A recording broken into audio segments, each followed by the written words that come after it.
Tuhan berfirman kepada Musa, "Buatlah 2 nafiri dari perak. Dari perak tempaan harus kau buat itu, supaya dipergunakan untuk memanggil umat Israel dan untuk menyuruh laskar-laskarnya berangkat. Apabila kedua nafiri itu ditiup, segenap umat itu harus berkumpul kepadamu di depan pintu kemah pertemuan. Jikalau hanya satu saja ditiup, maka para pemimpin, para kepala pasukan Israel harus berkumpul kepadamu. Apabila kamu meniup tanda semboyan, maka haruslah berangkat laskar-laskar yang berkemah di sebelah timur.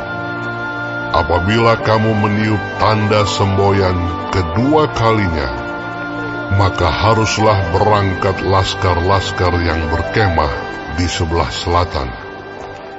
Jadi, tanda semboyan harus ditiup untuk menyuruh mereka berangkat. Tetapi untuk menyuruh jemaah itu berkumpul, kamu harus meniup saja tanpa memberi tanda semboyan. Nafiri-nafiri itu harus ditiup oleh anak-anak Imam Harun. Itulah yang harus menjadi ketetapan untuk selama-lamanya bagimu turun-temurun. Dan apabila kamu maju berperang di negerimu, melawan musuh yang menyesakkan kamu, kamu harus memberi tanda semboyan dengan nafiri, supaya kamu diingat di hadapan Tuhan Allahmu dan diselamatkan daripada musuhmu. Juga pada hari-hari kamu bersukaria, pada perayaan-perayaanmu, dan pada bulan-bulan barumu, haruslah kamu meniup nafiri itu pada waktu mempersembahkan korban-korban bakaranmu dan korban-korban keselamatanmu. Maksudnya, supaya kamu diingat di hadapan Allahmu.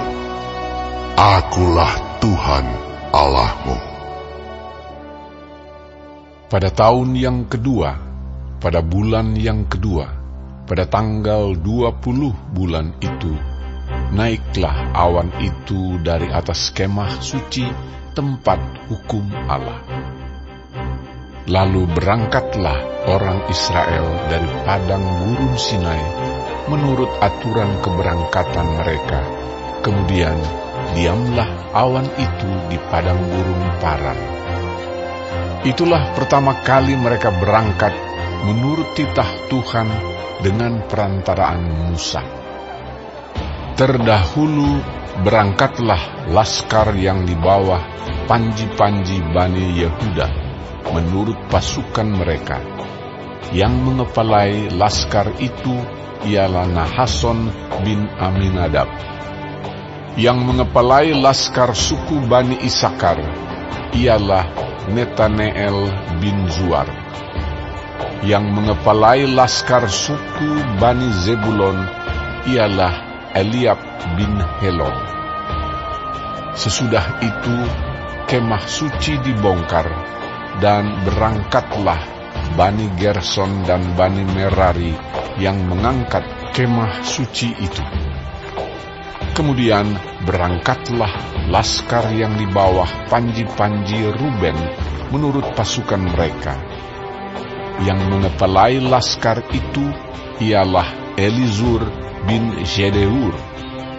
Yang mengepalai laskar suku Bani Simeon ialah Selumiel bin Zurisyadai. Yang mengepalai laskar suku Bani Gad ialah Eliasaf bin Rehuel. Sesudah itu berangkatlah orang Kehat yang mengangkat barang-barang tempat kudus. Kemah suci sudah dipasang sebelum mereka datang. Kemudian berangkatlah laskar yang di bawah panji-panji Bani Efraim menurut pasukan mereka. Yang mengepalai laskar itu ialah Elisama bin Amihud. Yang mengepalai laskar suku Bani Manasye ialah Gamaliel bin Pedazur. Yang mengepalai laskar suku Bani Benyamin ialah Abidan bin Gideoni.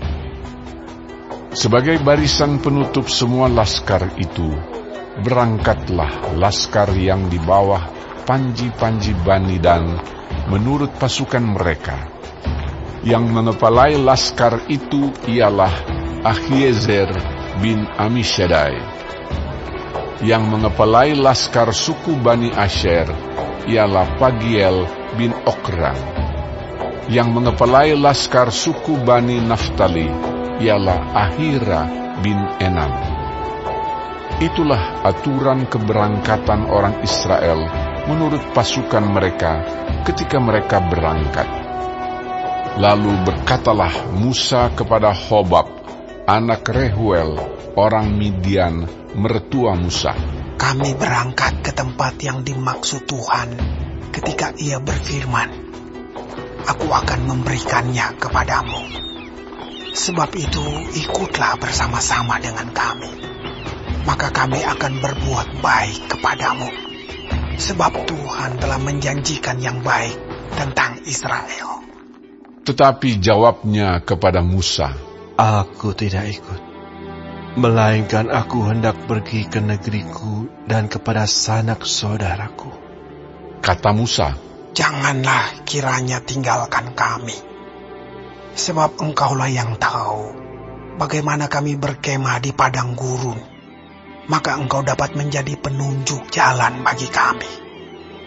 Jika engkau ikut bersama-sama dengan kami, maka kebaikan yang akan dilakukan Tuhan kepada kami, akan kami lakukan juga kepadamu. Lalu berangkatlah mereka dari gunung Tuhan dan berjalan 3 hari perjalanan jauhnya.